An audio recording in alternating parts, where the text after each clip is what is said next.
Hello, everybody, and Happy New Year. Uh, I'm Dick Miller, and I'll be leading this chat of the FOSS user group of Natick, Massachusetts, USA. We're online, so you can tune in later, and or you can follow the directions to join in on the actual discussion and presentation. Uh, Good. We normally begin. Let me go find where I am and then see if I can get you to see it too. Let's see. Whoop. Sorry, I'm going to go out of sight and I'm going to share my screen. Al got muted. Jill. Okay. Are you on? I muted Charlie. Yeah. I thought you didn't have a speaker on. I don't. Okay. Jill is already muted except for my speaker. So if you double mute her, she may disappear. I'm not sure. But we're running the experiment. Okay, I'm trying to share my screen. Come on, guys. Select window or screen. Whole damn screen. I'll pick that one. And allow. Now you have to go over to the screen you want to share. I suspected as much. Good. Mine. This is showing up on mine. Should. See? I thought I said that. I thought you did too. Try it again. What happened to allow? I don't know. Say not now and see what happens. Really? Yeah. Sorry about this. It'll be a while. Start it all over or what? I haven't seen this before. I don't seem to be able to get over to the allow button. Allow. Ow. Ow. And again, it said the same thing. That's weird. What if I just close it? That's not closing it. Well, sorry, folks.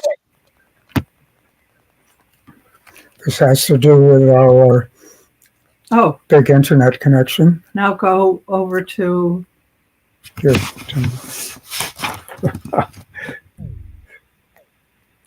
You are sharing your screen. This is your screen. So yes. You just need to go over to that, and good. There you are. Well, it's just like what I was seeing before on yours. But I presume everyone can now see the rather rough draft agenda. We've got a bug in it, changing the font right about ahead of FOSS history, and the rest of it is a different font. When I post it tonight, you will see the whole thing looking right.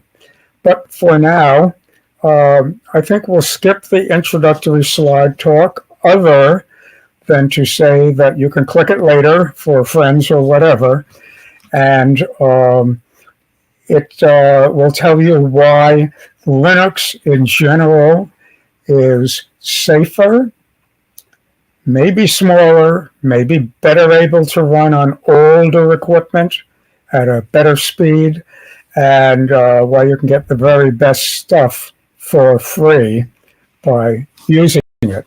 So if you need that in spades, just click on that button later. In addition to that, we have a lot of things today and a lot of guest speakers too. So I may be talking a little faster than usual, and we'll see if we can do it all. First of all, someone mentioned this to me, and I'm mentioning it to you. Mozilla, which gives us Firefox and which indirectly gave us Thunderbird Mail, they don't maintain it anymore, but they host it. Other people maintain it. It is maintained. They're starting something different, and I think that this might be very interesting to some of you. So all I'm doing is introducing it today. I'm hoping somebody would like to take a run with it next month at our meeting. So take a look at it, see if it interests you, if it seems like something good enough to interest everyone else or half of everyone else, and let us know. Good, we're done with one already. Wasn't that quick? This is an interesting one. We meet once a month, but online we have an open anytime NatickFOSS Discuss channel, and Jerry Feldman is going to explain more about a topic that's been very popular on it in this past week. Jerry, do you want me to click it on, or do you want me to get out of the way for you to click it on? And you're muted by Algon. I keep muted when I'm in these meetings. Yeah, I did a little preparation for this. I've worked on real-time kernels to some extent, You're going to going have back to to the stop sharing. 1970s. When I wrote the runtime library for PDP-11C, DEC actually had a real-time OS back then. And Let me get out. there's a difference. Go back to the FOSS meeting. We can There. hear you, Jill. That's because I'm talking on Dick's, and Dick's not muted. Yep, Dick should be muted.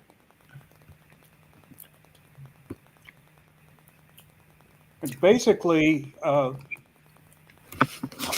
it comes down to an understanding of essentially what Linux is, which is a general purpose OS, and what a real-time OS is. And basically, US is a randomly driven OS, has dynamic memory mapping.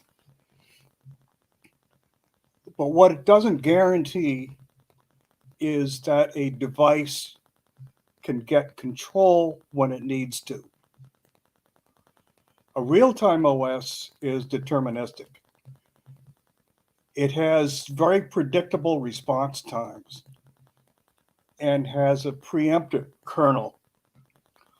It's very popular. It's used on medical devices. It's used a lot of self-contained systems. And I'm not going to go into it. There's so much written on it. And when I was developing the PDP-11C runtime libraries back during my early days when I started working at DEC, I had to do it for all three operating systems that they had: Ristus, RT, and there was another one there. But and I had a lot of trouble with doing it for RTOS, or doing it for RT11, which is what it was called. The issue is that if you have a device out there in the real world that needs control and needs control immediately, you need to have that connected to a real-time operating system.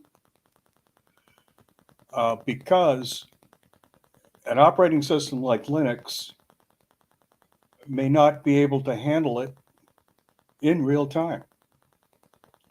And although the hardware has gotten faster and interrupts can handle it occasionally, the real-time operating systems were very necessary both at that time and now. And real-time Linux has been with us for quite a while also. Red Hat has had it.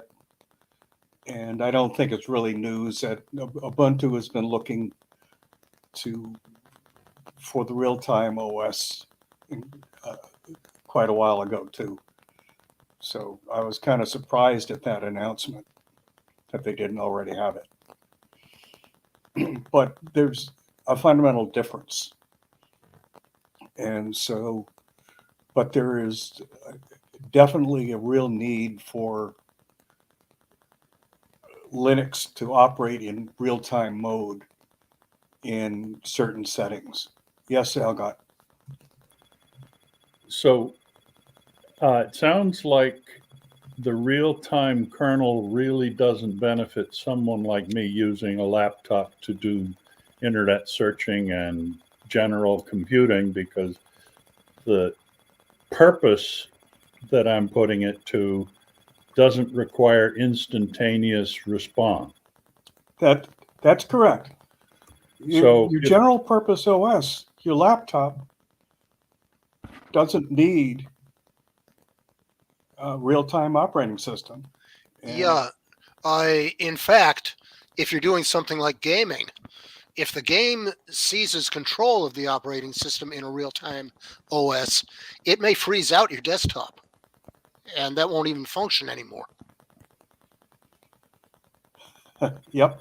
So it sounds like Ubuntu's or Canonical's interest in the real-time operating system is part of an effort to make embedded systems that are Canonical brand, sort of, rather than worrying about letting some other brand control it.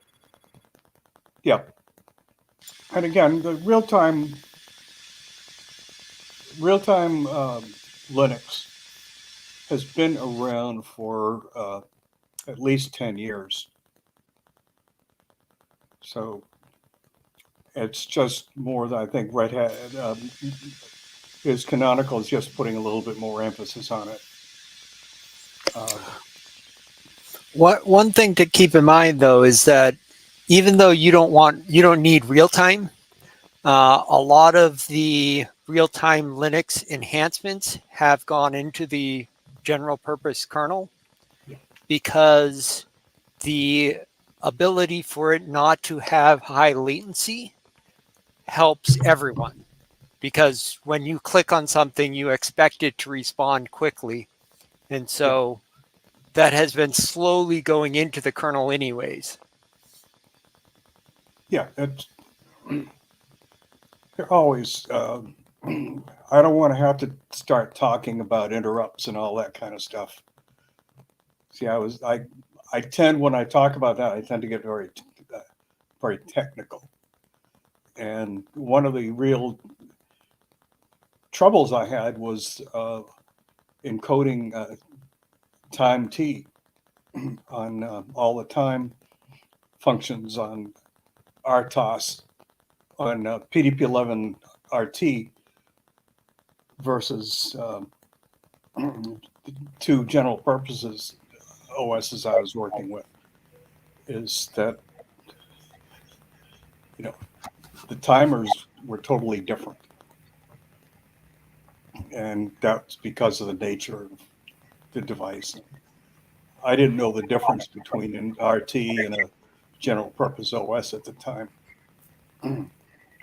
because I came initially out of the mainframe world, where we only cared about data. We didn't care about people. I have a technical question, Jerry. Yeah.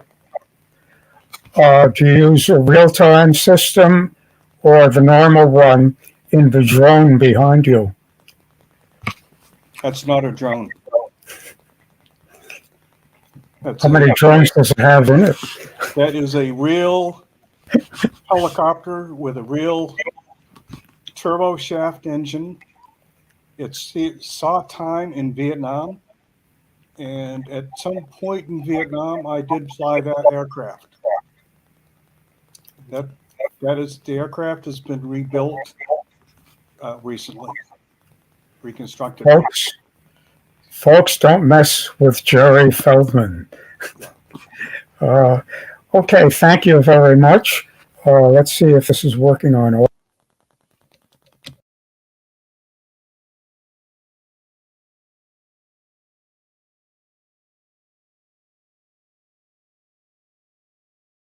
Dick, you muted.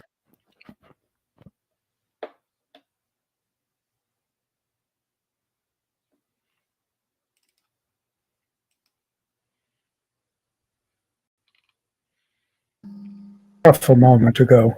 Okay, thank you. And let's see, allow, and now let's go find where I was. I think this one. Good. Well, thank you very much. I guess we did get some history. Thank you, Jerry.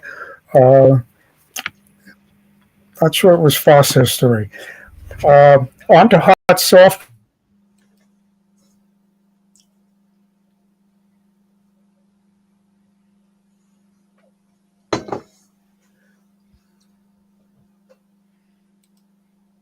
Canceled again.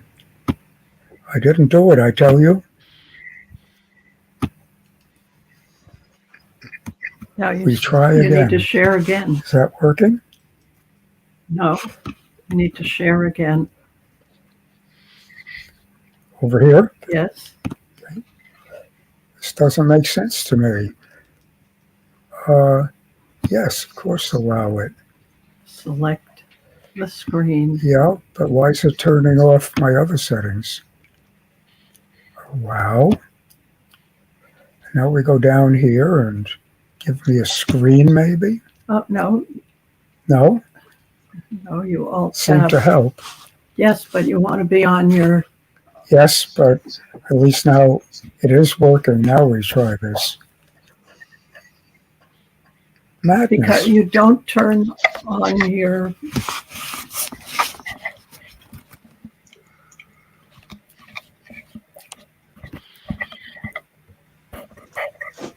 It looks like just. Oops, you hit the wrong one. I don't think so. Oh, well, maybe, Now do you think so? yes. Ah,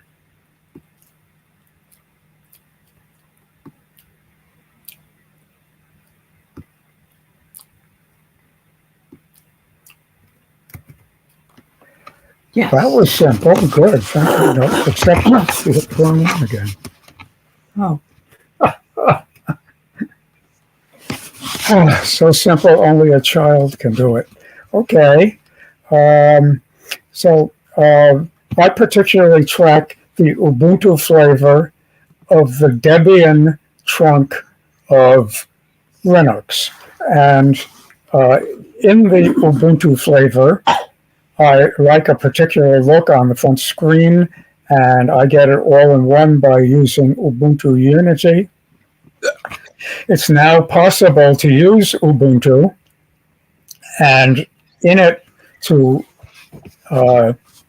use the Unity graphic user interface. That's news as of about a month ago. But I just get the package the way I've been liking to get it bundled. In any case, Ubuntu is so far along in its beta that basically nearly all features are frozen, and it won't come out until the second half of April, but the beta is out now. And in fact, it's out with nightly updates. It's not for your regular use on things that really count, but it is indeed pretty stable from my experience.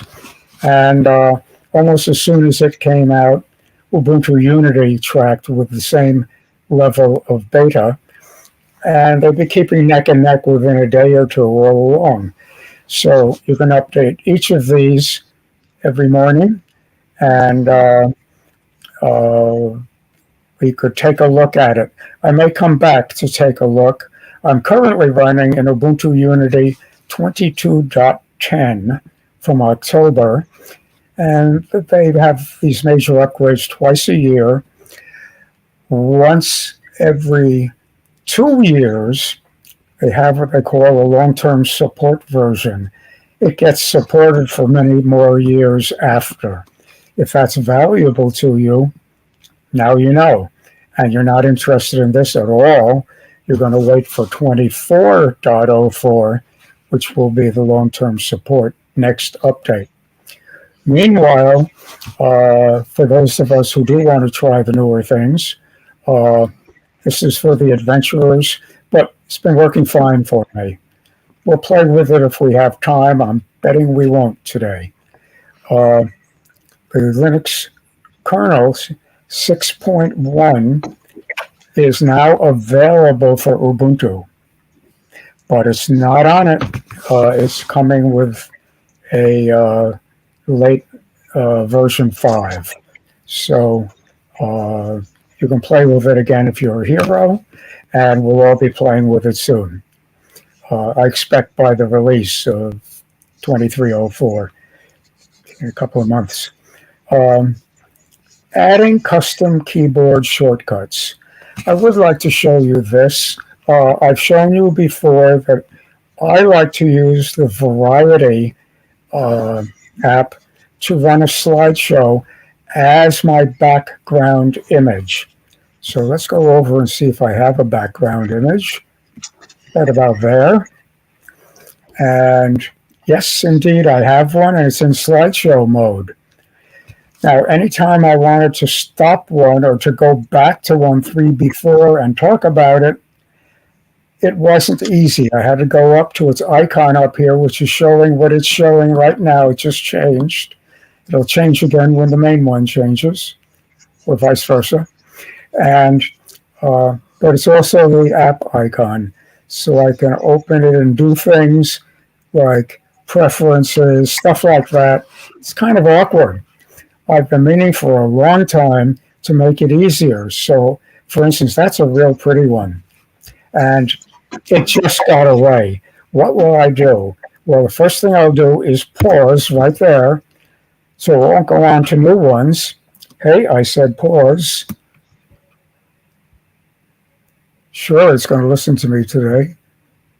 What did I do? I probably dropped into the wrong Linux. That doesn't sound right. This is, well, let me go try it again. There's one. Polar Bear Love.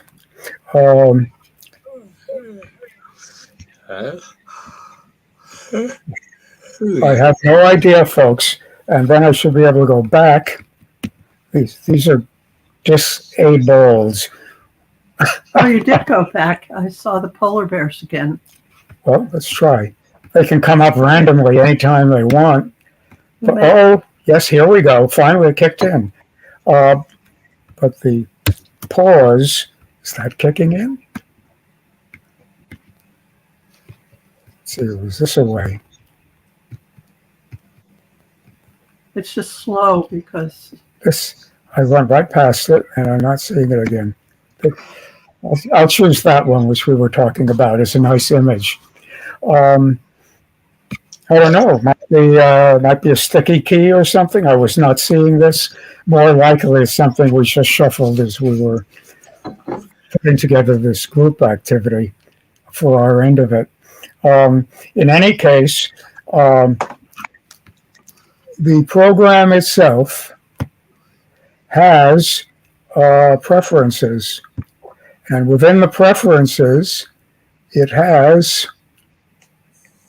there maybe? Guess not. Let's clock down, customize. No. Come on, guys. Somewhere in here is hiding. Try again. Favorites, not the above. Wallpaper, that would be a logical place to put it, but I don't see it. what are you looking for? I'm looking for how to set up the control keys for extras. That's cool. I'll look in these, although it shouldn't be in them. Do you do it in Variety or do you do it in a different app? Oh, I have a tip on it in tips, I bet. And the tip is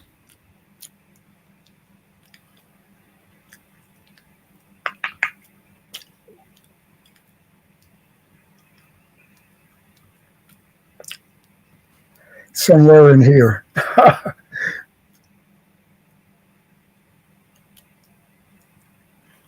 Custom filters. No, close though. I'll let you in on the secret. I'm going into the Ubuntu terminal.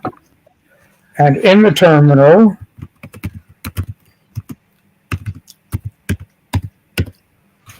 I will type that. And here I go. I wanted a few of these many tools. And at the very top, here's the clue for help. I could also do a single dash H instead of double dash help. And get this whole list. It gives you a few clues on how to use the list. And it's quite easy. And what I decided to do was to add a keyboard control for, first of all, toggle pause down at the bottom at the moment.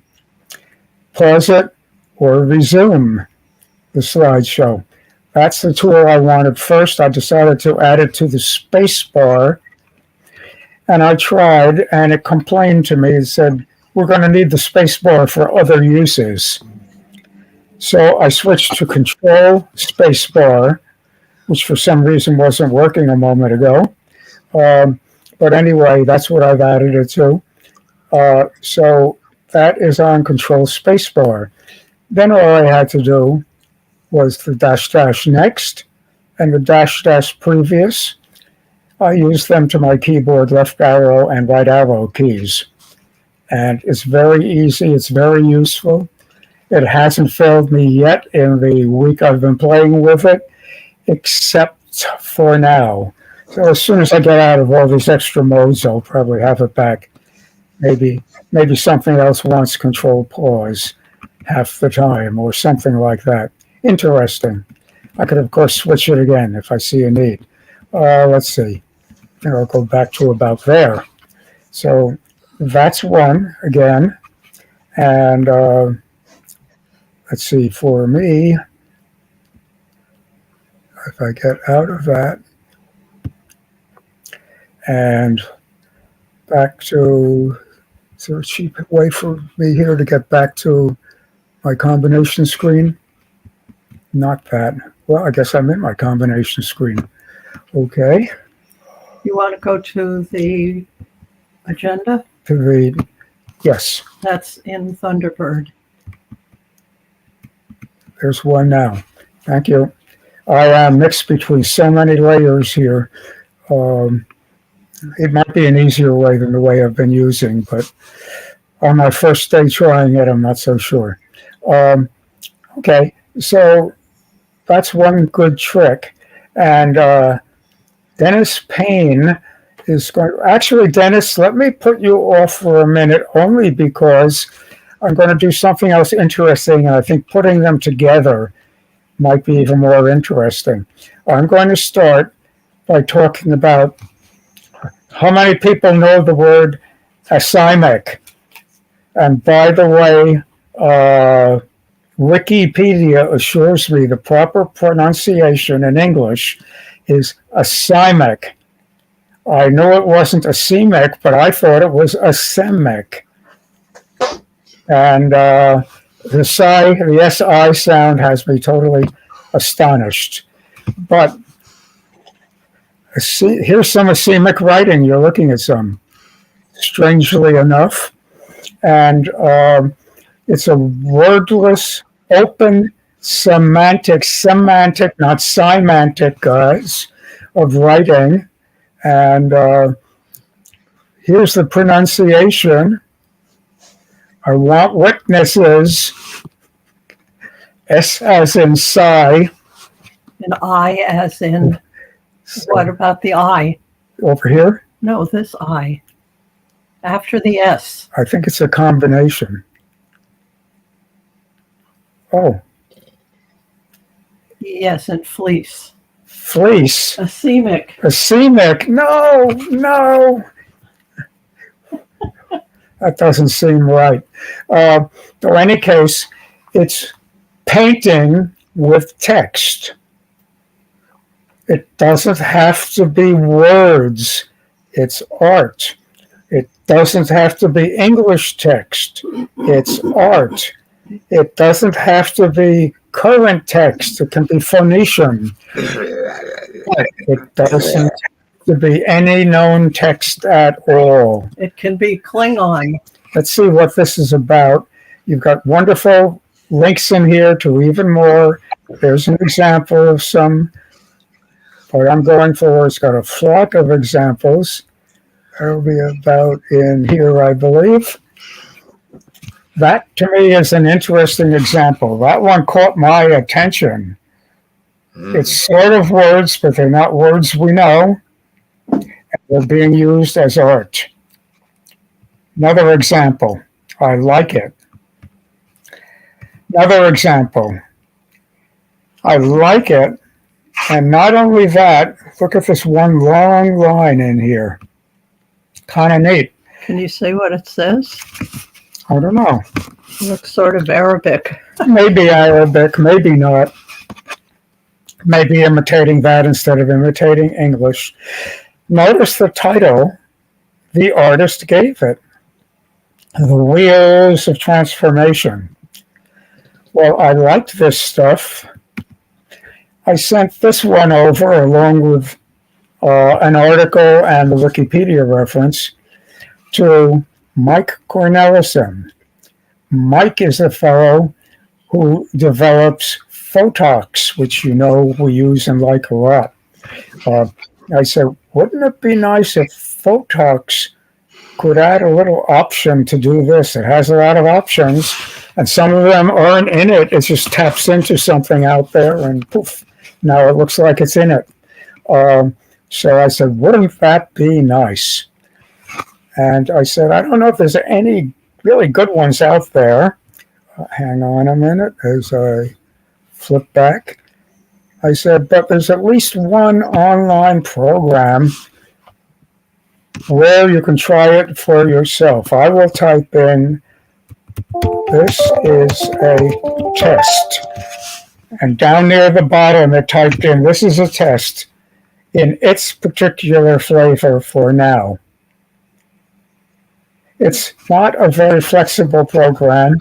It's not doing half of what I just showed you, but it's online. I thought that was interesting. When you get this, note this gets the writing about it. This gets the program. They are separate. Where's your cursor? You can't see my cursor? No. Let me, Wait a minute. let me go build a giant cursor. I'll be right back.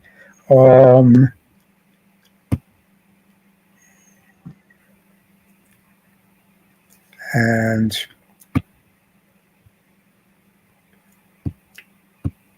My feed is. really that's a low. cursor. Can you see it? Yes. Okay. And we can close this guy for now. Okay. So Acemic is one link to information about it, but that little program online is right here, so you can get to it later. Okay. Anybody using it out there? Surprise, Algot, you're on tonight. Algot Runeman, one of our regulars, big helper, does something else on a local online newspaper. This is what he does. And surprise, Algot, you've been using acemic text around the circle here. So Algot wants you to know what idiom this translates to. And you can email and say your answer. At the end of the week, you'll find what the answers are. This is quite neat. Algot, want to say anything quick? Yes. I publish these each week on the patch, as you've noted. But if you go to runeman.org under the puzzles listing, you can go back and look at dozens more. Excellent. And congratulations on being an early user. Well, I shouldn't say that. It's over 1,000 years old, but an early computer user of asemic writing. Okay, next case. So we already have one group member that knew all about it, whether he knew about it or not. And when I told it to Mike came back the next morning. I asked him late at night. And he came back with, I think there's something about my keyboard being less sensitive with all the things on it at once. I don't believe that. It's just slow. Well, remember the trouble I was having with the other one that had been working fine. Haven't seen it at all until this setup. Oh, come on. There should be no reason this isn't, well, unless it's around the corner. Nope.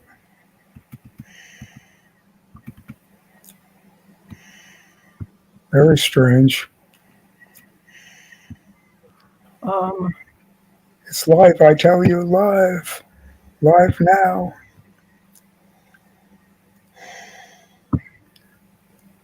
Well, how am I going to? Okay, I know how to get it separately.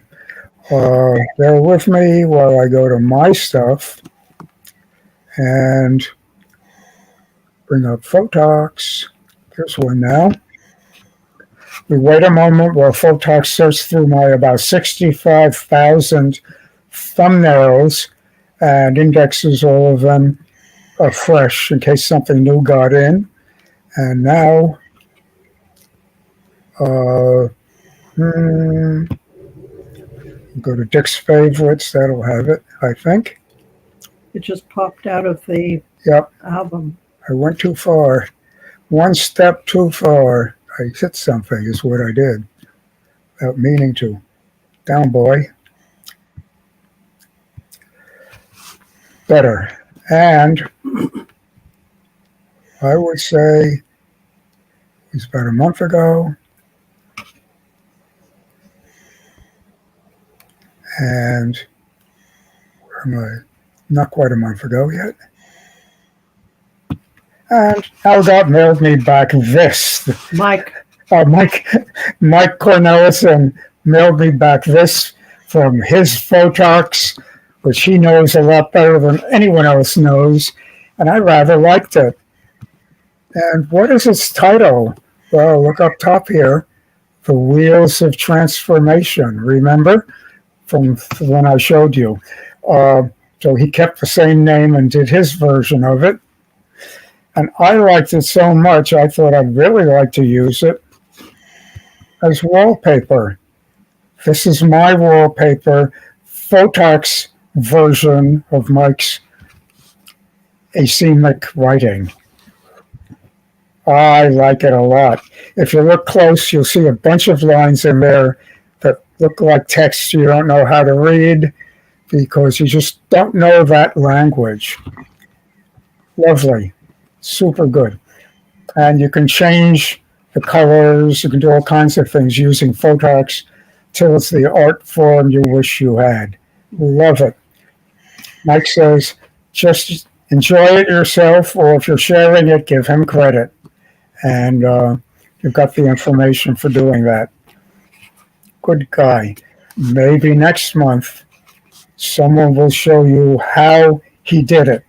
I know how, but I'm not good at it. It'll take me a while, and we have a lot of things to do. So it might come back to bite us next month. Where am I?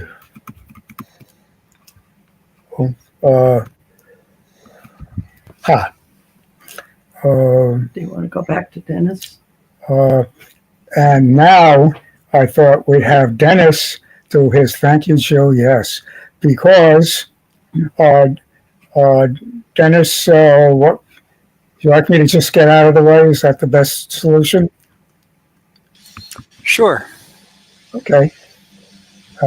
You're not out of the way. Which get me out of the way? Yeah, go down to the I have bottom. to You have to be, really have to. Sorry, more troubles. Oh, that one. oh, No. Did it to me. I see why it was catching you. FOSS user group. Wait a minute. This is going to be in here, Okay. and you need to A go different to tab there. playing, Takes 2 men and a boy to see it. and then click on share. Stop I'm sharing. out of the way. Oh, just All right. Ooh, I like it already. That's just the default background for Fedora, or the current version of Fedora. So for a while now, I've been doing for birthday party favors for my kids. I would do Lego builds, but my youngest stopped being interested in doing Lego builds. He never built them. So I went over and said, "Hey, do you want to do something else other than a Lego build?" And so he liked the idea of doing something else. So I knew that he liked Pokemon cards. So I said, hey, maybe we could do our own cards and do up something like that. And so he liked the idea, but he wanted the cards to be pixel art, because I was expecting we could draw pictures together and put them up and make cards, but he wanted pixel art. So I said, all right, we'll give that a try. And so I ended up creating some pixel art, and we made up cards to go with them. So this is one of the finished cards. The background of the creature, I went over and found someone who did a whole bunch of different backgrounds. And then there's the creature itself is what I drew. And then you've got the other icons and everything I added in to make it so that you can play a game using these cards. In fact, this is all set up so that I can be really lazy about making new cards. So I can go over to here and find the particular layer. And so right now, this guy has a strength of 10 because that is the only layer that is turned on here. If I turn it off, the 10 disappears, and I can switch it to 12 or anything else. I need that thumb drive. So basically, the layers just allow me to quickly swap out and make new cards. All I have to do is upload a different image here. And I have created a bunch of different creatures so far. So these are some of the creatures I've created. Now, a GIMP isn't necessarily the best tool for making pixel art, but it's what I've been using, so I've just kept using it. And when I originally tried to make this sort of pixel art, it looked really, really bad. Sufficient that I said, well, I need to do something else. So I looked up tutorials online on how to make pixel art. And that helped a lot. So I have followed the advice of other people on how to make pixel art. Now, most of the pixel art I do, I create a lot of layers. So I can go over and turn off layers. and turn them on. And this allows me to try out different things. So if I say, well, I don't like that tail, what if I take it off? I can go over and create a new layer. I can pick a color. And then I can just draw something new and try it out like that. And then if I decide I don't like it, I can delete the layer, or I can just go back and put the other one back on. Now, because of this, I end up having older versions. So this was one of the, well, let me go back to the first one. So this was the first head I did. But the problem is it's looking straight at you. And so drawing the body was a problem. So I made one that's more looking at you from a side. And that one didn't look bad, but it was just one of those things if I felt it wasn't big enough. So I started trying out other setups.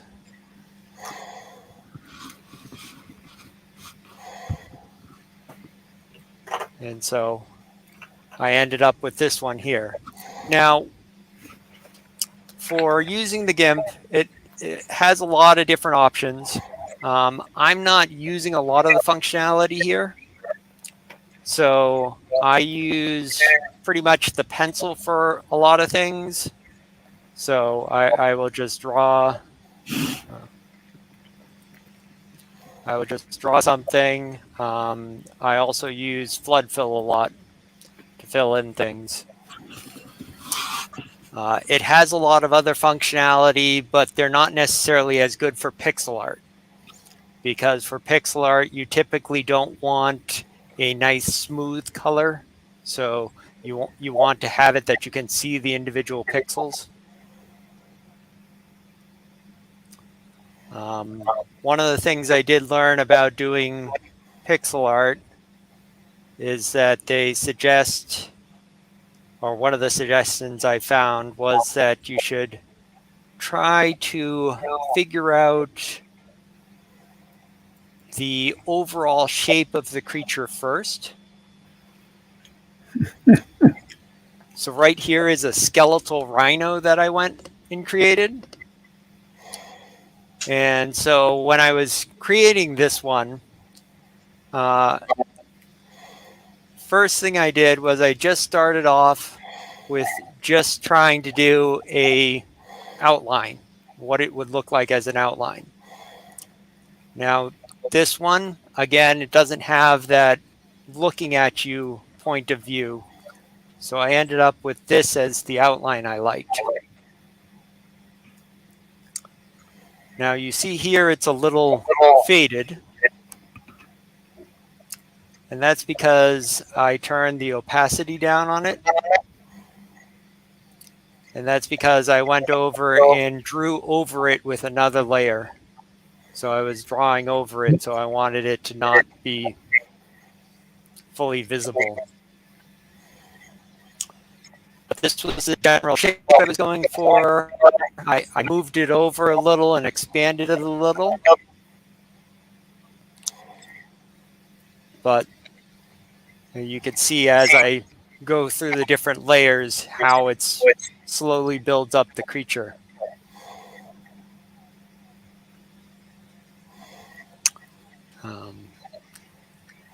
Now I have done some other, I was playing around with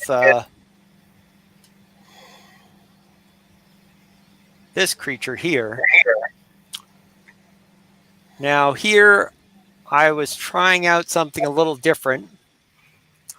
This I wanted to be like a creature from a video game.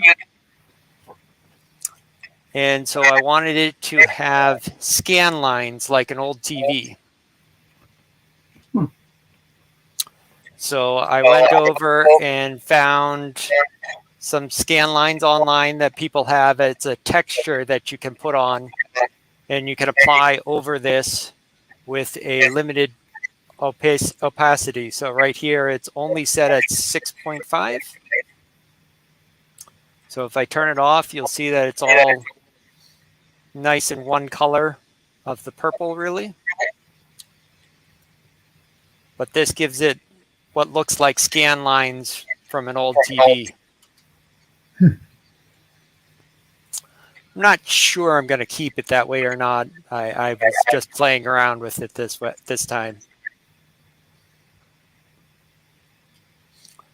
The GIMP has a lot of other functionality for like filters and stuff. You can do a lot of the things that you can do with Photox, but none of those are really that useful for pixel art. So I don't generally use any of these functionality when doing pixel art.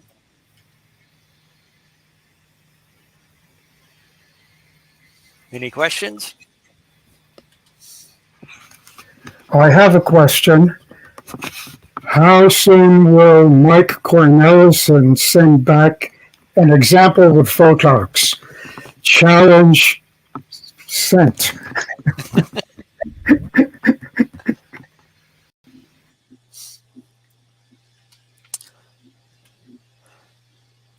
If you're so for these creatures, by the way, Whoa, wasn't that nice? And one I recognize now. So this creature right here is based on an AI generated Pokemon from Yoda. I kind of like the design, so I took it and made my own version of it. It's not the same as what they created, but I thought it was an interesting design of what would Yoda look like as a Pokemon. And that also led to this design over here, where I was wondering, what would Darth Vader look like as a Pokemon?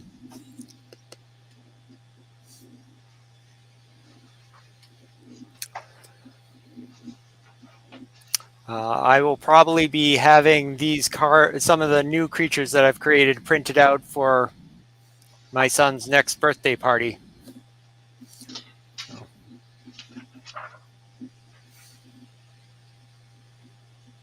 And with that, I'll hand it back to Dick.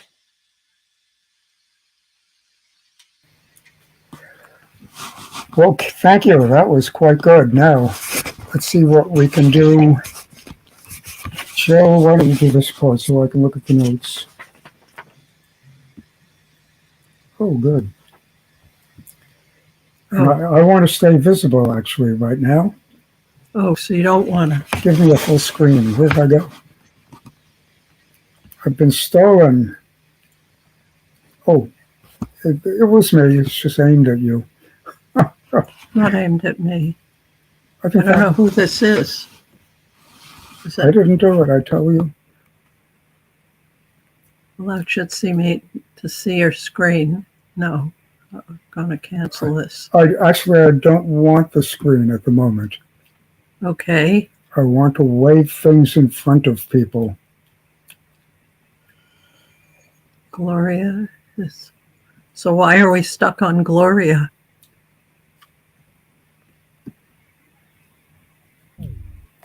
Hello, Gloria. We're stuck on you. He's gone.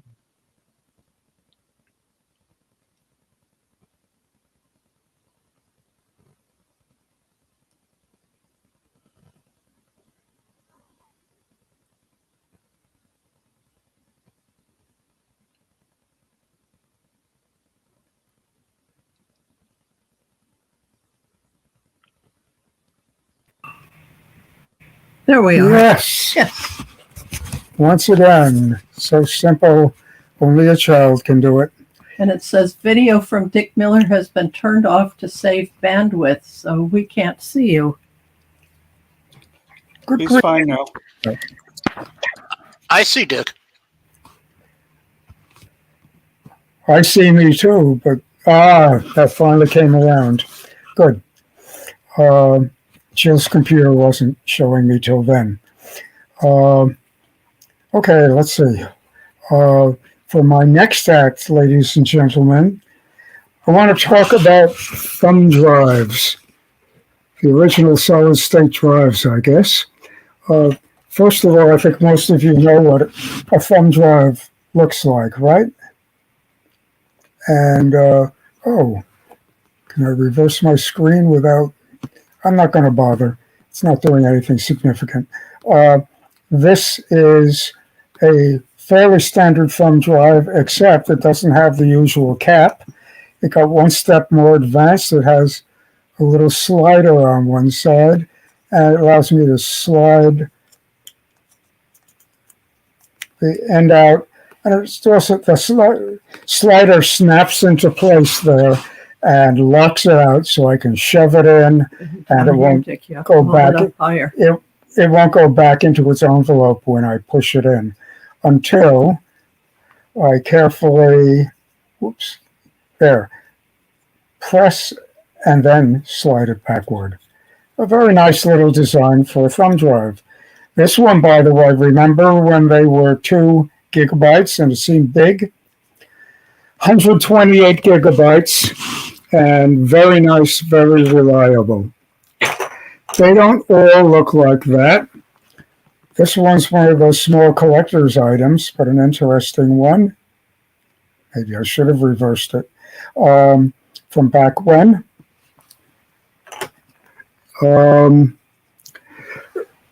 They've not only gotten bigger in capacity, some of them have shrunk amazingly in size. Comparison to where we began. Whoops, there is a difference. And this one, only this much will be projecting from your computer. So if it's a laptop you're carrying around, you're not apt to lever it and break anything. And it'll fit in the case, even if it's a tight case, and all those good things. Now, the analogy to asemic writing. Look at this one. Is live streaming. Live streaming adjusted, is all on. working at once. Okay. Okay, where is it? I don't know. Some people may be seeing you. I think my computer keeps Oh, kicking out. there it is. Okay. I'm now convinced others are seeing it. So this is a standard USB thumb drive. It doesn't look much like one. No cap. And this style can hold up to 2 gigabytes, terabytes of storage. There's a catch. The catch is, it doesn't say on it what size it is anywhere, and I couldn't get this one to show as much storage as it advertised. It's reliable as a smaller capacity thumb drive. So they found a way to say it's bigger when the computer identifies it. I said, that was interesting. Now we're warned. And then they came out with a style that came to my attention, and people were happy using it. And that style is in an outer little shell, and it pivots within the shell. You can turn it any which way. Instead of having an end cap, one side is always in the end cap, and one side is not. For my use, I thought it would be ideal if it had a USB-C connector here, a USB-A connector here, and a third one you can't see until we say the magic word, which is pull me, and then the USB becomes a micro USB, the one that looks a lot like a C, but with the narrow edges slightly beveled instead of half circles. I don't know if you can see that at all, but we can try. Just a minute, where am I? Hard to tell. But anyway, ideal. And what do you know? They're available anywhere from 32 gigabytes up to 4 terabytes. Do they work? Well, I went to order one to find out. And then I found it didn't do anything. It didn't even work as a small one. It was totally useless for about 6 months. And then I pulled it out about a week ago, and I said, I wonder why this isn't working. I have some new tools and smarts now to look at it. This one says 1 terabyte on it. And who knows, maybe it had 1 terabyte I never got to see. So I took out some old tools, some new tools, and in Ubuntu, I managed to find some things I could use with it. And I got it to where now it says it's a 1 terabyte drive, but I couldn't get onto it to write or to read anything. There was nothing on it when it came. And then I looked more carefully with a few more tools and had it with just a moment. I saw that message for a moment. Al got, but it went away. Try again, please. He said he thinks it's overburdened, or maybe I should just get off. Why don't you try that for a while, okay? Right. And see if that makes a difference. I don't see why. Are we back on? No, Jill isn't off yet. But I'm off. there she goes. Oh, they were pixelated. Let's see. Are they any better now? Anybody? Jerry, since you know how to talk to me, is it better? Jill has turned off her. I don't get a picture at all. I just get a DM on that. Better? Nope. You're not sharing your screen. Just a minute. That's right. Your screen is blank here. Why am I not sharing this? Wait.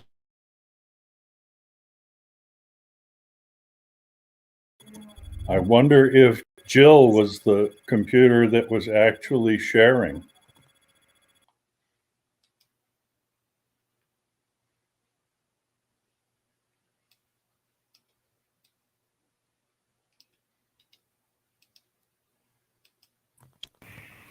Now you're back. For both of you. Now see and hear me. Is that true? Yes, We can see and hear you, but still blurry. Yep. Oh. I wonder why. Wi-Fi or are you connected to the internet by cable? Wi-Fi. Wi-Fi on the way to the internet. Okay. Okay, let's stay with it until someone knows what can make it better. And so in any case, I pulled this one back out. And first I used a new tool to examine it carefully. It said it had a name. And what was the name? I've never seen it before. It was all lowercase except where I say so. I, capital O, capital S, blank, DEVI. iOS device. Not ISO. ISO, space DEVI. And in any case, that is a device that can work with Apple equipment, newer Apple equipment. And once I knew that, I said, well, first let's clean its clock. We'll do a full format. To my delight, I found that one of my two normal programs for doing that, G-ported would not do it, but F-disk which on Ubuntu shows up as disks with an S.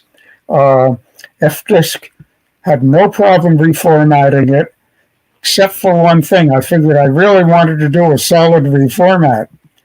So I set it to write zeros at every bit on it and to do it twice. It estimated 36 hours for that job.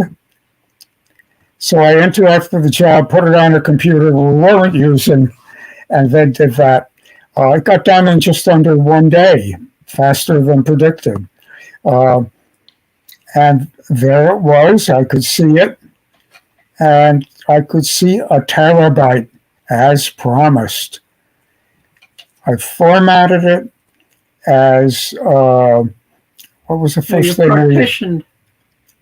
we put a partition in it to make it usable, and did the whole thing as one partition, and started the partition, I believe, as NTFS. Not sure. FAT the first time, and then NTFS, and we weren't able to read and write to either one. So we went to ext4, even though it can't then plug into any computer, only ones that know about ext4. But that solves most of my issues. And it very quickly reformatted to ext4. And I think it took 5 seconds, something like that. And then we went to go back. I thought I would put my most standard programs I used to build systems for others onto it for an opener. And I could take a backup of all or any of their computer, work on it at my end, bring it back and pop it in. Isn't that attractive? Hasn't worked yet. It says it's there. We can see it's there. We can reformat it's there, and it does take longer than it takes for a smaller size. We can set it for any of those, for partition size. And we haven't got past that yet. If you want a shot for one of these, I think this is the way to go. But this end is USB-C on some. That's good for me. It's several other flavors on others that are good for iMacs or other Gidgets. Not for me. You can, of course, plug it into an adapter and plug that into your flavor. But why not order the one for you? Same here. The USB is bound to be the one on the outside, but when you pry it open, the one on the inside may not be micro USB. It might be something else you don't want. So when you go shopping for one of these, it should not cost over about $30. It is wonderful for what it can do if it's doing it reliably. I'm not giving you a report on that this month, but if anyone else has experience with them or wants to try one, or if you're nearby and want to borrow mine, I'd love to get past the current point that I haven't even identified. Well, when it formats, it says it's fine, it's ready for use, and yet it is not. and we later get errors that the GFS? Yes. GPS backup area is not good, but the main one is good and it will use that. So we don't understand the source of the errors. We have multiple programs that will complain to us, so I think it's in here, not in the program. And I think we have a workable one. We just don't know how to convert it because it had been set up for Mac. We never knew that when we first got it, and probably the vendor didn't either. This is a lot later, and I think they're more knowledgeable.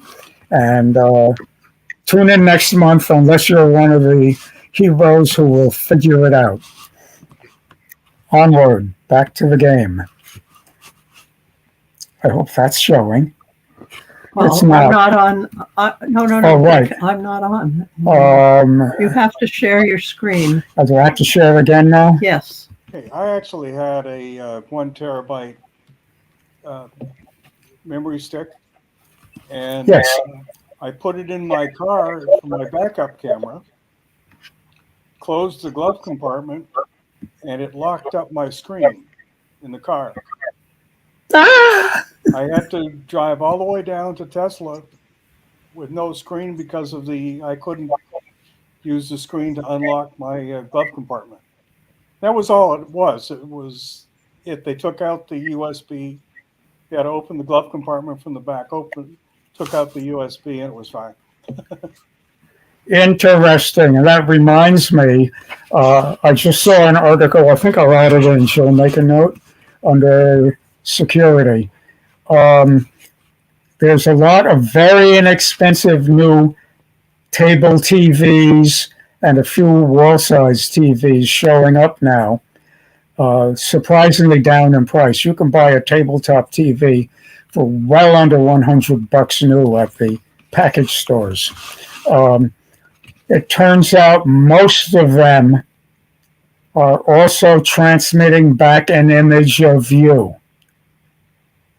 I'll add the article. I don't know more than that right now. Love to hear more one way or the other, or something you can put on it to fix the problem. You meant big box stores, right? Probably a big black piece of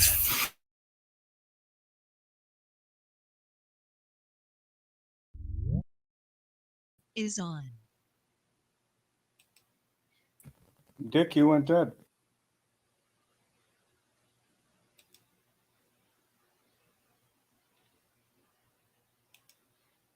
It's been turning you off, I think, because it's turn on the.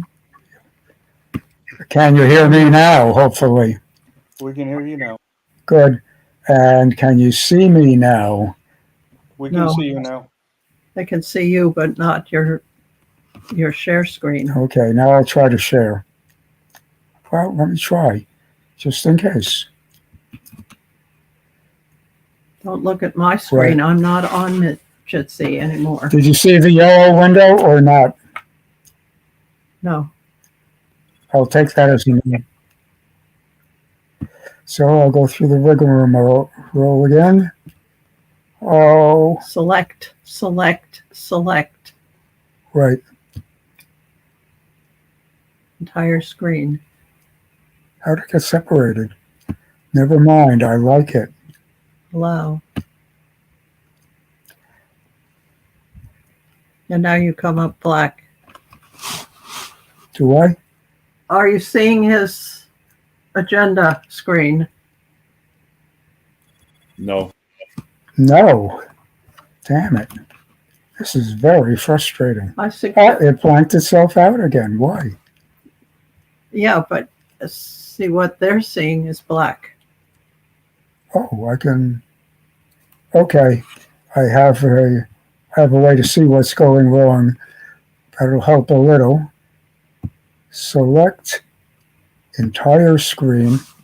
Or should I go back? I could have selected meet. Think I should have done that? No. No? Well, then why doesn't this work, pray tell? You showed up for a minute and then you blinked off up there. That's very weird. Maybe I suggest you reboot Really? or at least get out of Jitsi and come back in. Oh, here, I'm handing it to you while I look at notes. Sorry about that. I don't want to be thinking about that puzzle. Am I on microphone on? Yes. Good. At least with the contact.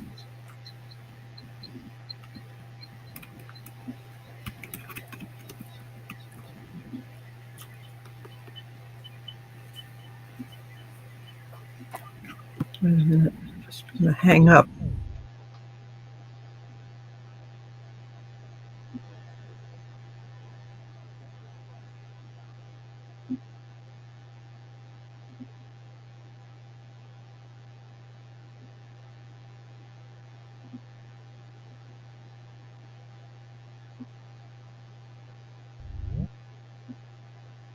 lives on. So Okay. when I want to do live, no, I don't. I want both. I see Joe. Good. Dick. Well, we have a long story to explain that, And now and we share. haven't made it up yet.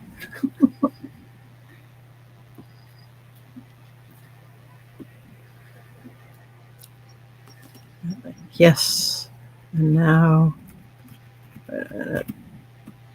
Yes. Everybody see the agenda? Yes. A miracle. Yeah, it's a miracle. The agenda is up. For my next act. This is really neat for a lot of people, I think. For $63,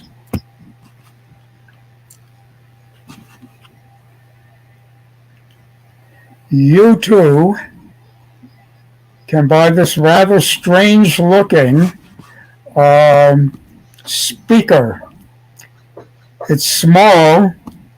It's loud when you want it to be. It's absolutely quiet concerning hiss and things like that. And it's one of the best speakers I've ever heard in terms of accuracy, music, and the like. Really impressive. And it weighs about twice as much as it looks like it can weigh. A lot of battery in there, rechargeable. And if it's got a name like Ounce, it's got to be good, let's face it. And Ounce, in fact, sells a bunch of stuff, including a bunch of speakers, including a bunch of speakers that look like this one, including other ones called Ounce Angle 3, and what do you know, including other ones called Ounce Angle 3 Ultra. They've had 4 generations of this Ultra, and they've got lots of other speakers. We're talking about the Ounce Angle 3 Ultra, and the latest generation is Generation 4. That's what these guys will sell you for $63. Or alternatively, for $33, $34, including mass tax and shipping, these guys will sell you the very same speaker, except in black. If you go to the home base, they're out of black, I think. But these guys have black, and there's why it got up to more money. Shipping costs $11 more or less. So $34, including mass tax, did it for us. If you go on eBay, for instance, to look for a used one of the same, you'll find them. Some of them are going for more than $63, and almost all of them are going for more than $25 if they're from the US.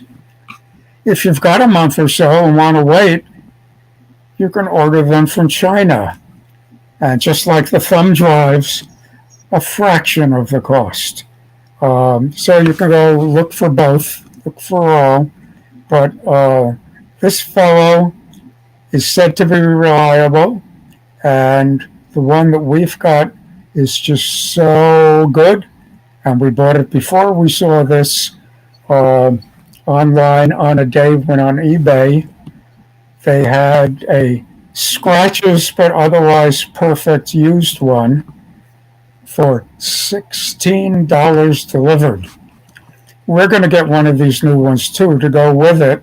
Then we'll have stereo with separation. It's got 2 speakers in it, but they're very close together.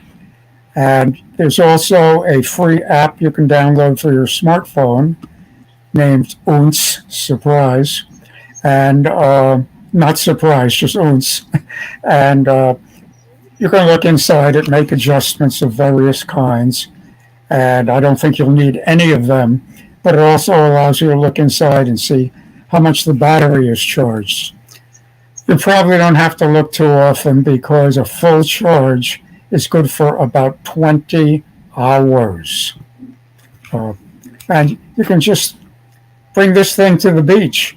You can open it, just a minute, folks. I think I don't want to switch out of the desktop mode. I'll show you later up on my live screen. So in any case, this looks like the best bargain of the year for speakers to me. And anyone who wants to drop by and play with it, that's fine. I don't know any local store that has it. I'll bet Micro Center has it in Boston, and I don't have better ideas right now. Any comments or questions on it? You'll be able to click on all those links, of course, by tonight. Okay, next on the fun here, what's going on? Oh, I don't know if Farron McIntyre is listening or not. It's getting pretty late for him over in France. Well, he's also been having trouble with his internet. Oh, and he's got a bad internet feed out there. In any case, he tipped us off to something that we think is wonderful. It's not specifically for FOSS. It's kind of the other way around. What's on it is FOSS in the way of articles, art, music, anything else. And I'm sure there's some techie stuff hiding in there. But we just looked at the opening offers and just subscribed to its weekly newsletter. This thing, for one thing, tracks things as they come into the public domain. So Jill's very interested in cooking and baking, and this book just became available. Why? Because it was copyrighted, but the copyright expires. So on and so forth. Here's some art, a book. You can download the whole book and print it. You can read it as an ebook online. You can do all kinds of things. This thing has so much depth to it. Private Life of a Cat, a 19th century vision of the year 2000. Some of us know this one already. It's available here. You might have fun with kids with that one. And there's so much. They'll sell you at pretty low prices, big prints for your wall, etc. I just instantly, I think I took a screenshot, but I'm not sure. I might have downloaded. Either one can be done.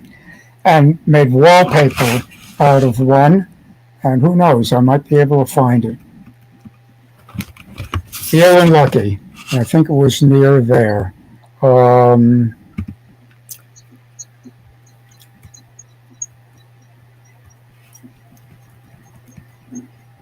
not. Near there isn't that many, so I'll find it pretty quickly. Maybe it's near the end, which is now. Did you see it? Not that one. No, that's a quilt, actually. Oh. That's kind of nice, too, just so we can say you were there. Our local library had a quilt show, and I thought that was a rather nice one. But back to the browsing.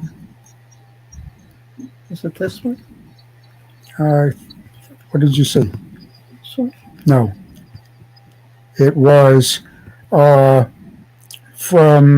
forgetting what year, but also way back in the 20th century, about 100 years ago, give or take. And how did I get this far? No? Oh, we're not into this year yet. And I guess I did it this year.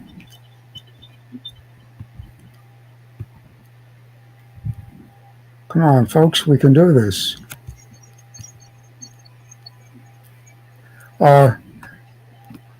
For those of you who know Farron McIntyre, This is a friend of his, two friends of his, now friends of ours, bought this. You can buy chateaus on the cheap in France. And And folks from spend a England, lot to fix them up. and then you spend a fortune to fix them up, but the government pays half. If you make it accurate and available. Is yours echoing mine? I don't think so. I heard an echo. That was somebody else's phone. That was was somebody else. Gloria, she muted. Good, okay. Let me see, that was just for show, because I was going past that. There's the one you saw a little while ago. That was before I showed the image. I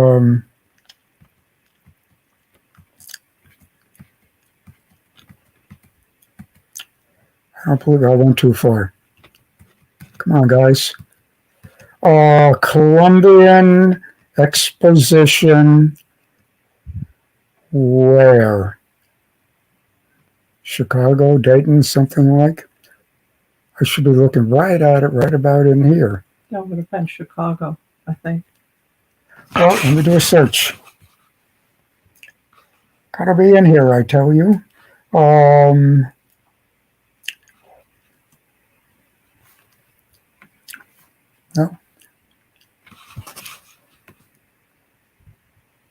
I thought I'm not getting to my search. Okay. Tell you what, not that important. I'll add it on tonight and you'll see it. But it's just one of many from there. It's just exquisite. And the image I was able to download is a little over 8,000 pixels wide. So, and I was able to perk it up a bit because it's a lithograph that they photographed at that level and others. And that's just a wonderful website to know about. So there it is again. You can sign up there. You can look.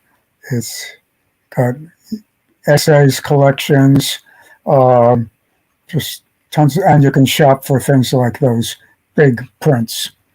But you can just download, or you can go where it leads you to download. Lovely, lovely. Oh, where am I? Somewhere in here, I thought it would be. Alt-tab. I did Alt-tab. To Thunderbird. This one, maybe? Yes. So simple. So let's see. It's wonderful. Find it and find out why you like it, or some friend thinks it's incredible. This one I'll just introduce quickly. Mastodon Philosophy. Last night and since online on our NatickFOSS Discuss area for chatting with each other. We have Mastodon galore. Everyone's sick of Twitter and Facebook and things like that. And Mastodon is one of the favored new alternatives. People are building up its membership fast and big. So we've been talking about that. This is sort of like the public domain review. It's a long article. And it's all the other things that Mastodon is about, other than just being an alternative. And it's saying the public, rather than a business, is able to run Mastodon, and it better learn how. Because it's so big, it's going to take a lot of people doing little things to make it go extra good, and it can do a lot more than it's doing so far. This is a very interesting article for those of you who are into that level of making the computer better, making the internet better. I thought it was a very thoughtful article, and I didn't know this website either.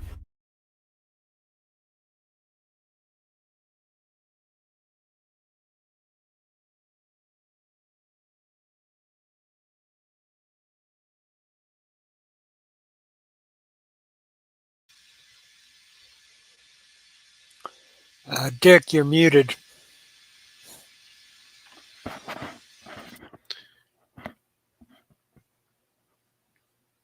Dick, we're not hearing you anymore. You're muted.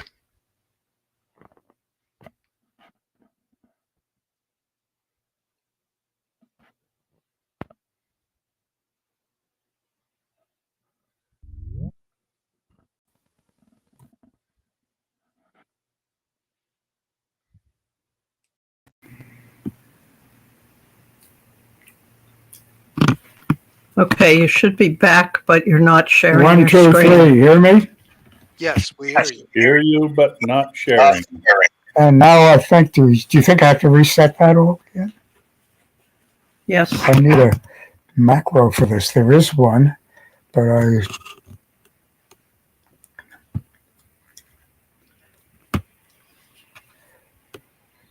and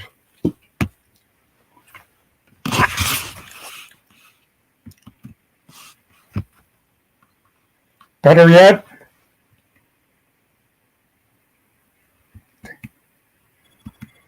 No share of the screen at the moment.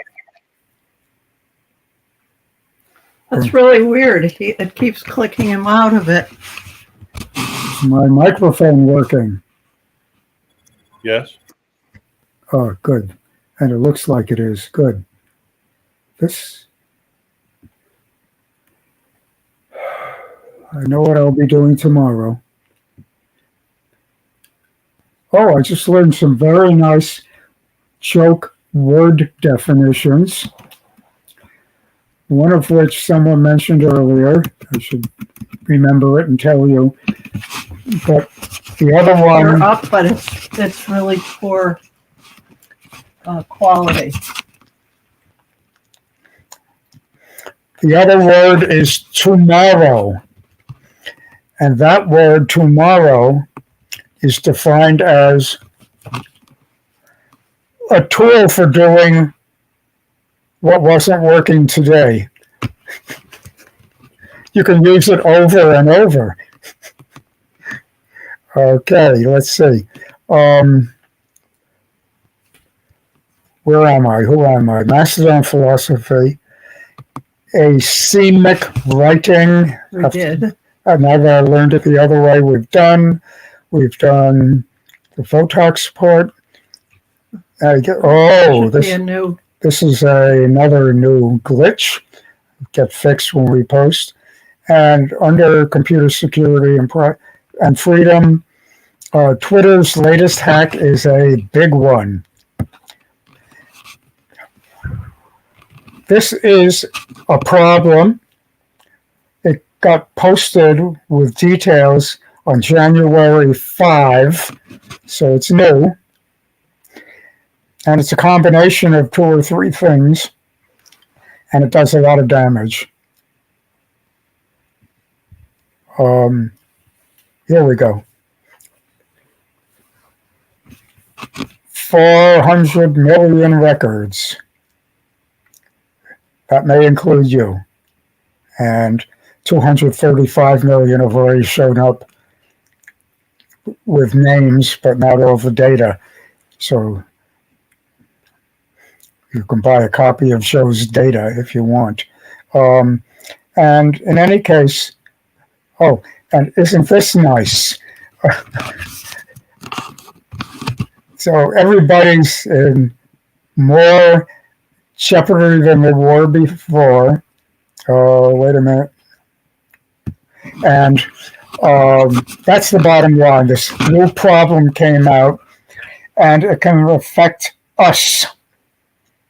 Unlike many problems, it's just aiming on Windows. So this one's a very interesting one. Next, I'm looking through what got done about it for my Unity flavor of Linux. I expect you can find similar things. That's the issue. Here's the problem being announced. Again, you might want to notice the website securityaffairs.co, not com, just co, and had a pretty good report on it. The Linux flaw can be chained with 2 other bugs to gain full root privileges. So this is a Linux problem, not a Windows problem. That's kind of unusual, but it happens. And he's got a good article that the other article probably was picking from. The other one was January 5, but this one was December 3. Well, I went to look to see what they were telling me was available, and we got something already applied earlier without my asking for it. But in addition to that, here's the patch. And who's talking about the patch again? An interesting new URL to me, ubuntuupdates.org. It's of particular interest because it's not in the USA. It has stuff in the USA, but it does not have to listen to the US government agencies that make it put in tracking software. That's good to know. So here's one, and this snap confine update is one they're documenting, and they give you downloadable versions of it. And this is the latest version, and I didn't use it. What I did instead was go look for snap confine, and it doesn't show up in the regular search. It's down low, but I looked up the release for Kinetic, and they had it, and they had it on GitHub, but it was a part of Snapd, which got brought in, and I think I ended up getting it from Ubuntu. In any case, it's a big deal issue, and the patch has existed, and this is a full discussion, hopefully after most people got it. How would you get it if you don't know? Because you've been applying updates. Just apply the updates. This is where they come, and this is a recent one, January 6th. A lot of kernel security updates. Just stay plugged in. In my version, and probably yours of Linux, you have an option to have it automatically do it when you turn on the computer. Just security updates. Just the security. Well, you could do it for everything, I think. Yes. You have different levels, but you could have it just through the security updates and let you see the other ones to see if you want to do the update or you'd rather switch to another program, depending on what the nature of the issue is. So this is a very good write-up of it. You'll have that too to click on. And that's the Ubuntu flavor. I bet you have things like this reporting well for other flavors, which many in our group are using. So these are just clues. Look at them and go look for your flavor after that. By the way, my flavor sometimes is Ubuntu and sometimes it's Ubuntu Unity. I think it's always Ubuntu Unity, but that in turn picks a lot of things from Ubuntu. So if there's an update, it'll just pass it on. It will use them very nicely. If it doesn't, if it's something special, like something that doesn't work well except on the GNOME interface, and Ubuntu Unity is going to default to the Unity interface, then he'll do the adjustment before he sends it out. So to me, they're all one, but down inside, it might be over at Ubuntu. it might be with him. But in the past month, Ubuntu has accepted Ubuntu Unity as a official flavor. And what that means is you can get everything, even up to the nightlies for today's testing on the one that comes out in April. You can get them all at Ubuntu, and you'll have a link for that. So that's a big change. Love it, and if you're on Ubuntu, you'll love that too. Let's see. So I guess the big message is this one: just apply the updates. This is a big one that's on some of your computers. For those of you who think I'll do updates when the new operating system comes out or what have you. No. Security updates daily now is my rule of thumb. If you're not doing it automatically, which you could set for every 10 minutes, I suppose. EU finds Meta Facebook again. I don't want this to be too lopsided. Twitter isn't the only bad guy out there. Facebook has been secretly tracking everyone for years and selling the information and using it to target people that advertise with them.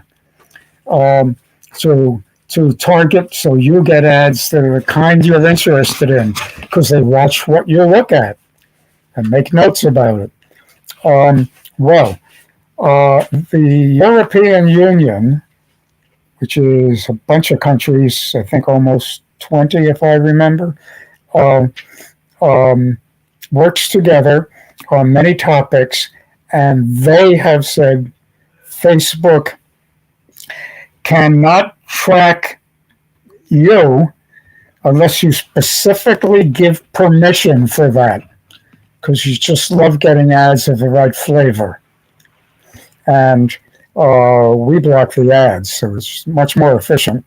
And we don't go to Facebook. We've got better places to go these days.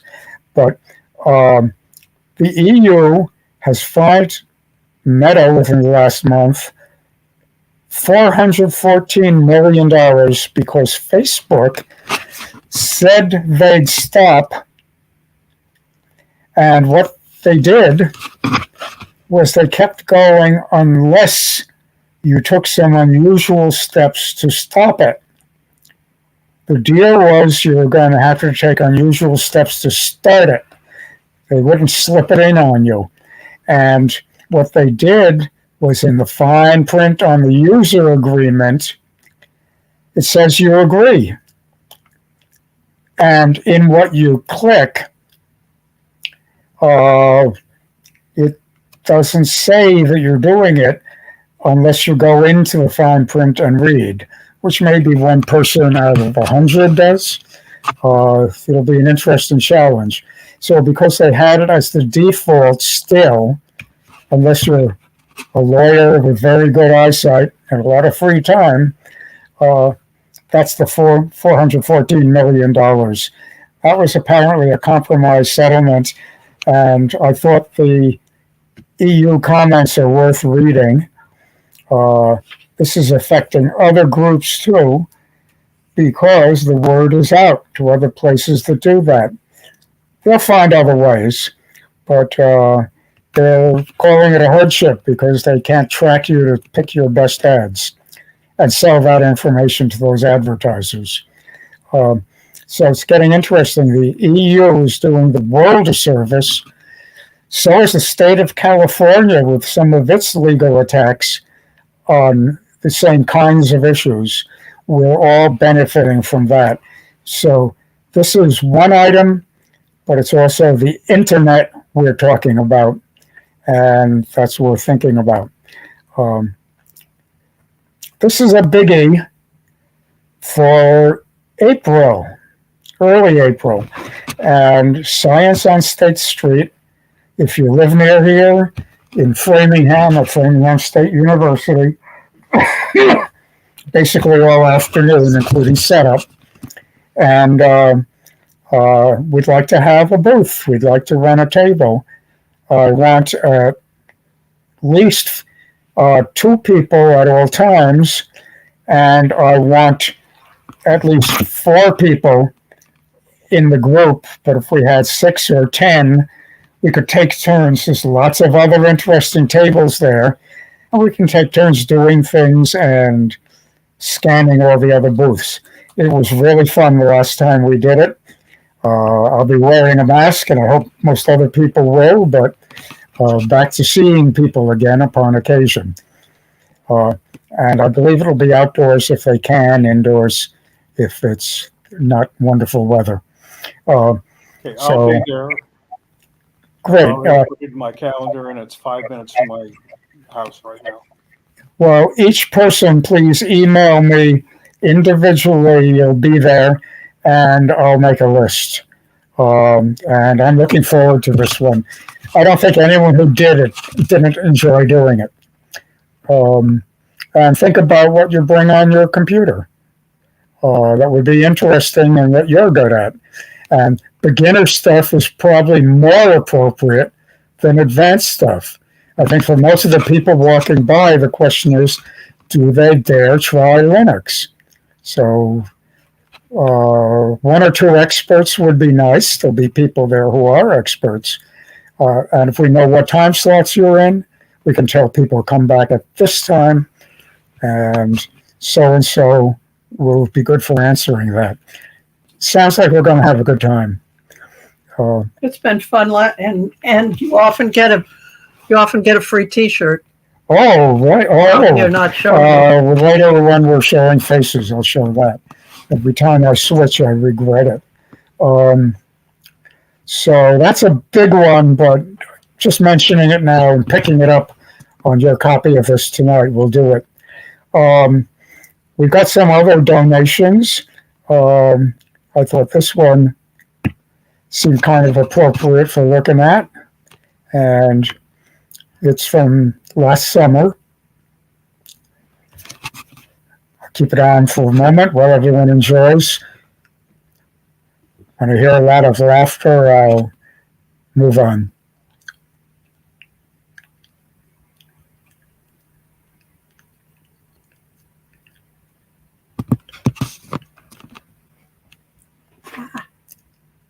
Why'd my computer die? Yeah, good luck. And you'll have that to pass on too, of course. By the way, you can go backward and forward in this and see a hell of a lot of them. And for older people, these have become much funnier than they used to be for me. Let me put it that way. And on the other hand, if you're young enough, they're great for poking fun at us older people. I like the cartoonist and what he does. Every once in a while, he gets really into computers, and that's that. I'm glad it wasn't Siri. Onward. One more. This one, that was new. This one's old. 16th anniversary of this cartoon will be at the end of this month on January 30th. And here it is.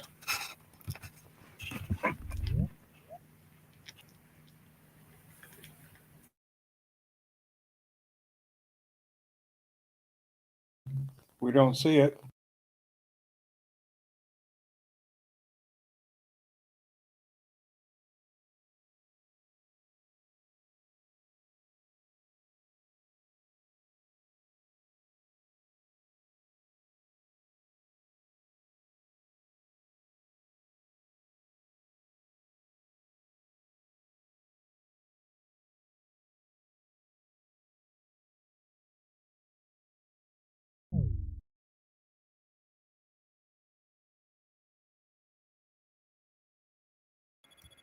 Dick's gone mute again. Yeah, you can't. You were blocked out again. For just switching in the desktop mode.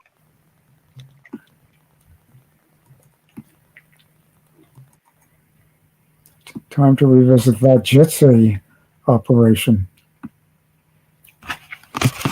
We think it's showing. Thank you, Joe. Anybody see it? Yep, Dell computer. I remember that one from first time around.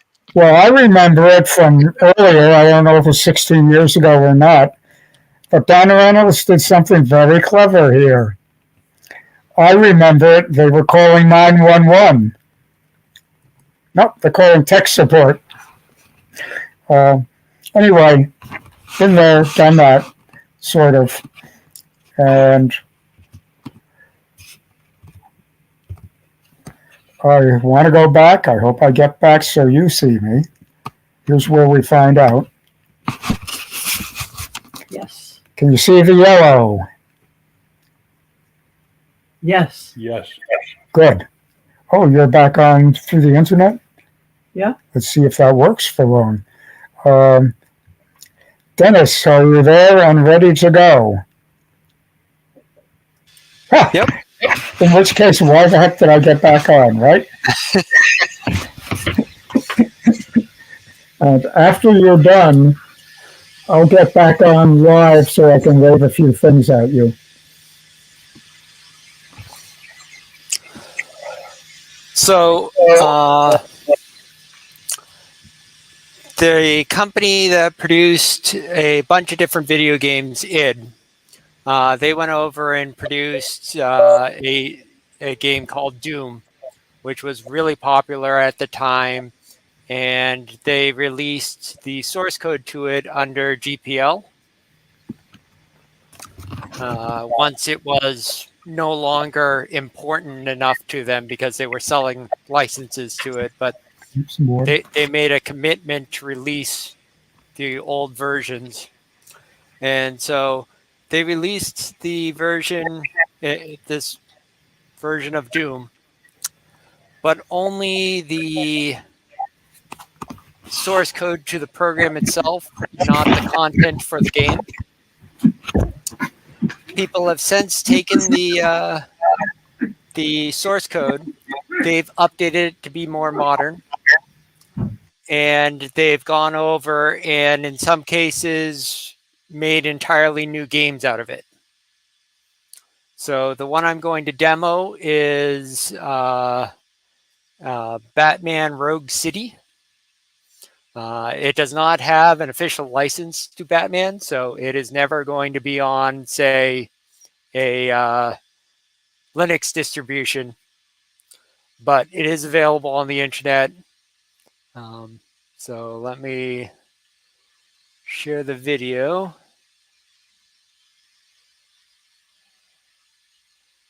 Did they change how to share? There it is.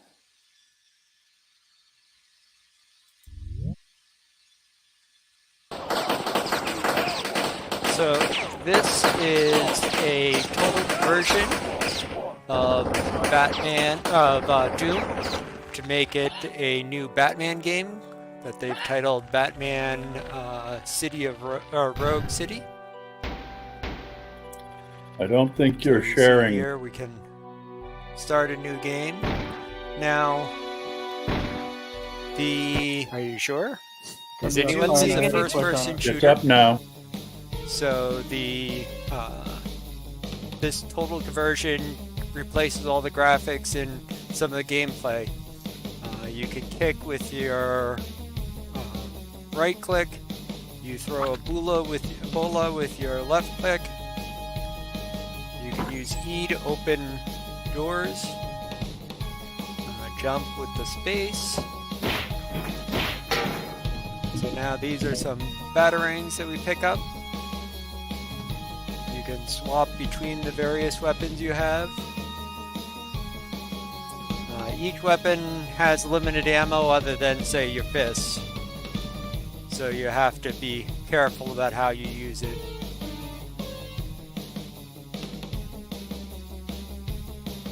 I haven't figured out exactly how to do the wall climbing yet, but there is a grappling hook available, so we could just use that to grapple up there. You can crouch with the X button. They have Riddler hints hidden throughout the levels, so you need to pick those up if you can. Go into the next room. Now this is all a tutorial, so for example, these enemies aren't doing anything at the moment. If you don't happen to take them out in a hit, they sometimes activate, but usually they don't.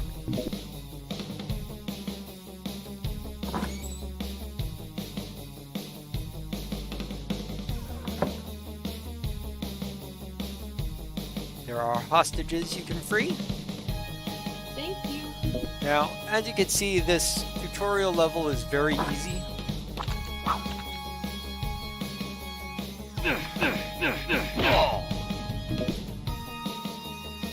Although I apparently got slaughtered there.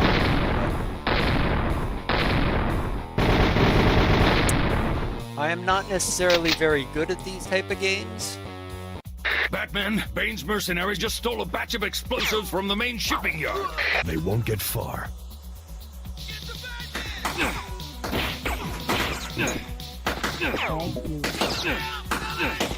Thank you.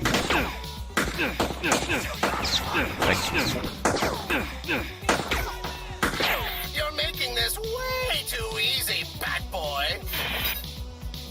And so there you go. It's a first-person shooter, which I'm not particularly good at, but I know it's a very popular game, or popular genre.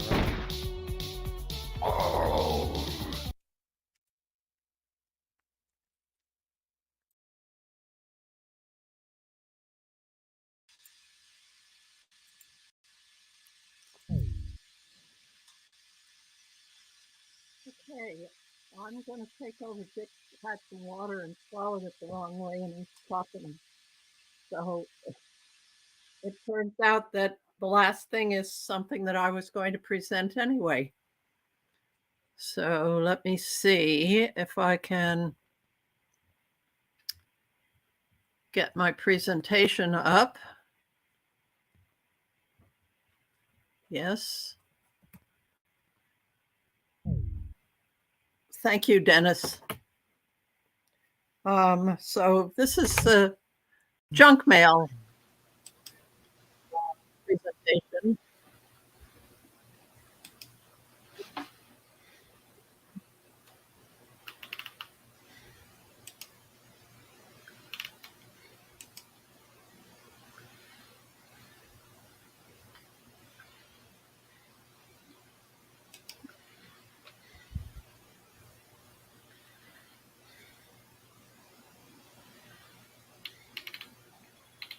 Sharing appears to be working.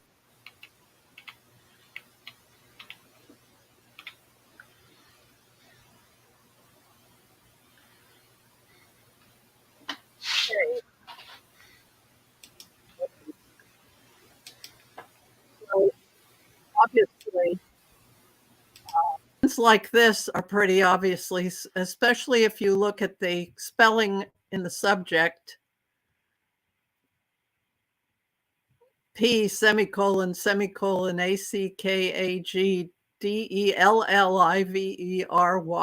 FAILLED S signature SLLG required. Those are to get around spam filters. On the other hand, suppose you received one like this. If you don't spell very well, first of all, it's coming into our RCN account, which we never get email on. Secondly, so that's a tell, but it really looks good. And if you've been shopping at Walmart online and they want your opinion, a lot of places seem to ask for your opinion on it. On the other hand, here are two tells. Check below, not check below.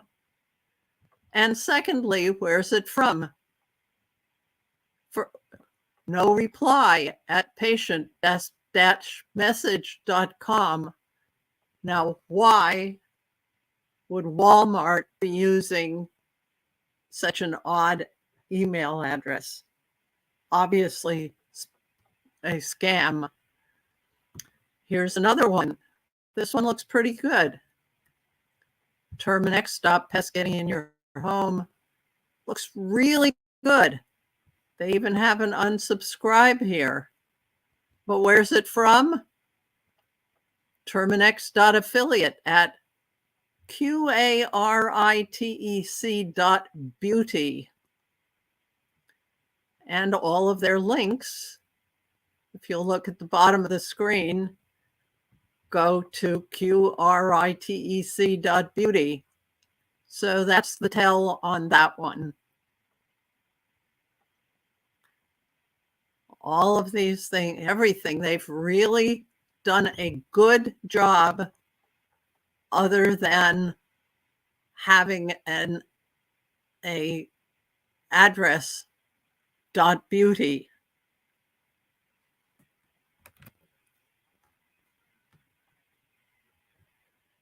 Now, why is this asking me again?